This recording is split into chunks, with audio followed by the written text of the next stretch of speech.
Are you looking to crush Heartbreak Hill at Around the Bay this year? Or maybe you're just looking to survive and get to the finish line. No matter what your goal is, these 3 exercises that I'm going to share with you are going to be crucial to keeping you strong and crushing the hills in Around the Bay. Let's be real, the back half of Around the Bay is not easy. And a lot of people think about Heartbreak Hill, but I think we forget about the challenge of the rolling nature of North Shore. So when it comes to being prepared for something like hills, a big thing that we can do is keep exercises in our strength training, not only to help us power up the hills, but also keep us healthy with running. So I'm gonna show you 3 exercises that I think are key to keeping in your programming as you prepare for Around the Bay. So let's dive in. The first one, and probably my favorite exercise of all time, if there was only one exercise that you did for the rest of your life to stay strong, this is the one. And that's the Bulgarian split squat, the rear foot elevated split squat, whatever you want to call it. And how that's going to be performed is we're going to be on the bench here, walked out. We're going to control down, touch our knee, come back up. This is really going to load a lot of our quad, our glute, and it's gonna help us be powerful as we drive up the hill. What you can see here is that we're at the bottom of this position is very similar to a position as you're coming up the hill and you're pushing through. So it's gonna be really important to improve your strength in this position. So with this kind of thing, we can always add weight to make it a little bit more challenging, or we can change up our foot position to slightly bias different muscles. So if we bring that foot a little bit closer, this is gonna load the quad a little bit more, versus when our foot is wider or farther away, it's gonna load the glute. So the importance of loading the quad, when we think about coming downhill, we get a lot of quad loading. When we think about going uphill, we're getting a lot of glute and hamstring loading. So this variation of movement can be changed slightly to challenge you in different ways, but it is key to keeping you strong and powering up the hills. So from a rep standpoint, what I recommend is doing 3 to 4 sets of 6 to 8 reps. Now a key here is if we want to improve strength, we need to be pushing at an intensity that's going to elicit a strength response. So one way I like to think about this is reps in reserve. So if you are doing a set of split squats for 6 reps with 15 pounds, and you get to that 6th rep, and you could do 5 or 6 more reps before you hit failure, that's a little bit too light. We want to aim for around 2, maybe 3 reps in reserve. So what would be more realistic is if you were using the 15 pounds, you got to the 6th rep and you could only do about 2 more, that would be a good weight for you. If you could do more than that, then you're gonna want to increase the weight so that the load is challenging you to get stronger. If the weight is too light, we're not gonna improve our strength, we're not gonna adapt. Similarly to if you wanna run faster or you wanna go farther in a run, we gotta slowly do more and more. Same thing goes for strength training. So that's number 1. Number 2 is what I like to call the staggered stance RDL, Romanian deadlift, hinge. There's so many names. We give too many names for exercises, but this is another one that I think is going to be crucial to keeping you strong for the hills at Around the Bay. So what the staggered stance position is going to look like is we're going to be staggered out. We're going to have more of the weight on our front foot. The back foot is almost there to just give us some balance. From here, we're going to hinge over, come down, come back up. This is really going to load the front leg and the glute and the hamstring, which are really important muscles for crushing the hills. So we're going to hinge over, come back up. Same thing like all of the other exercises. We can add weight to this position. So we're going to be hinged over, staggered stance, hinging down, coming back up. Okay, so this is really going to focus on loading our hamstring in a position that looks similar to running, right? When we do other hamstring exercises like a prone hamstring curl or a seated hamstring curl that you might do at the gym, those are good exercises. They're gonna improve your hamstring strength, but it's not loading you in the same specific way that you are going to be loaded when you're running, and more specifically when we're running uphill. So this is why I really, really like this exercise. You guys may have seen the single leg version of this before.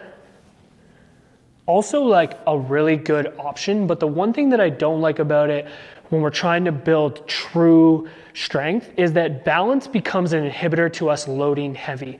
So if people aren't good at balancing, they're gonna be all over the place. They're not gonna be able to add enough weight to elicit a strength response, which is why I really like using the staggered position, because it's gonna allow for us to be stable and add more weight, which is gonna get stronger. Now, if you've been strength training for a while and you feel really confident with the single leg RDL position and you're able to maintain that and load that heavy, go for it, because that's gonna add an extra challenge to your hip, which will be really good.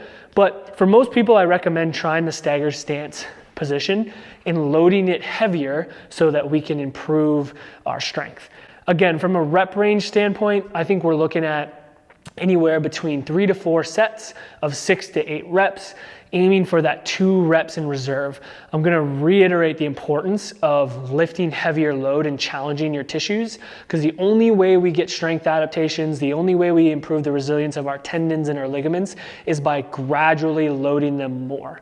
And I think sometimes we tend to actually underload our exercises more frequently than overload them. That's my second favorite one.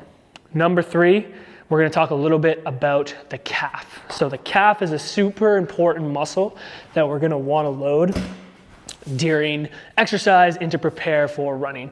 I think we really underestimate how much load goes through the calf when we run, and then specifically how much load and power is required to propel us forward uphill. Calf complex consists of your gastrocnemius, which is the big ball at the top. It also has the soleus, which is a little deeper down.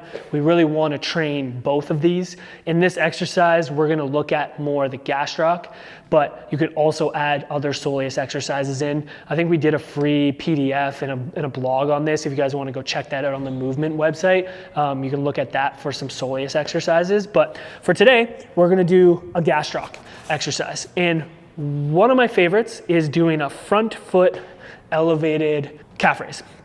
The reason why I like front foot elevated is 1, it gives us a little bit more stability and balance. 2, this position looks a lot like the running position, and even more specifically, it looks like the running position when you are going uphill, right? We have one hip flexed, the other one in extension, and we're driving off the back foot and the front foot to propel us forward.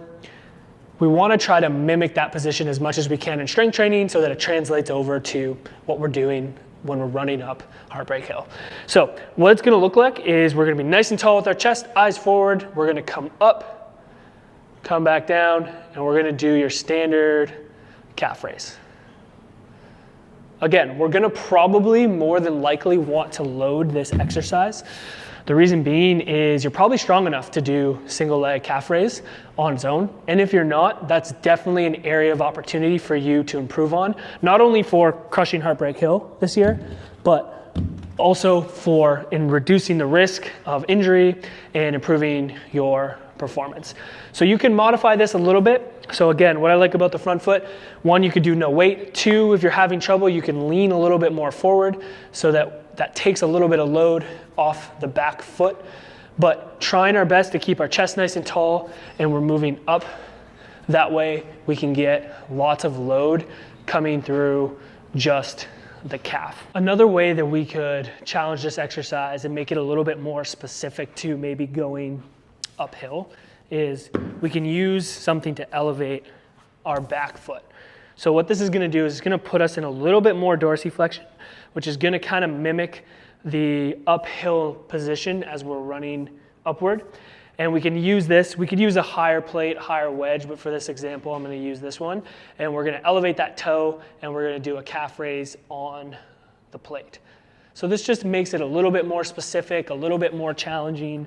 We're going to get some stretch through the Achilles, through the calf, which is going to make this exercise really good.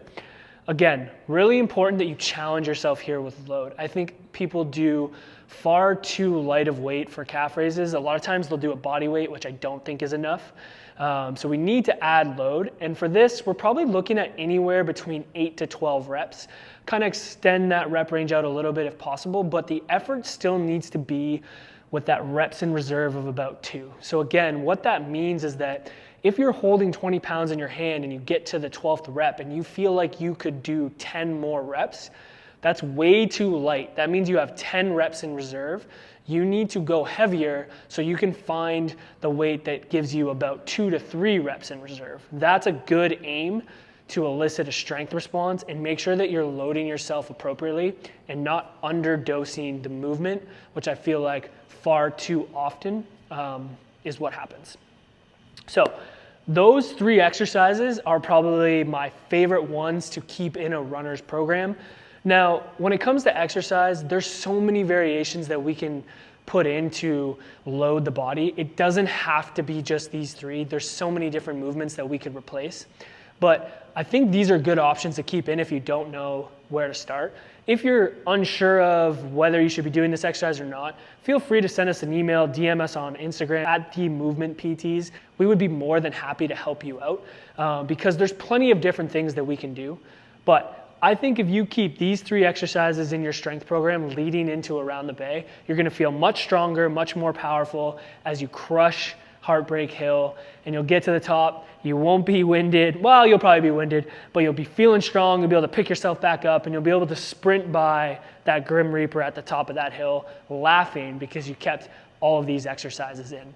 The last thing I want to share with you guys is if you want a little bit more than this, we created a free 8-week strength program. It has these exercises in it. It has variations that you can follow. It's a full program. You can literally start at week 1, take it all the way through week 8. It builds on itself. It's progressive. There's videos linked. There's strength tips that we share with you guys.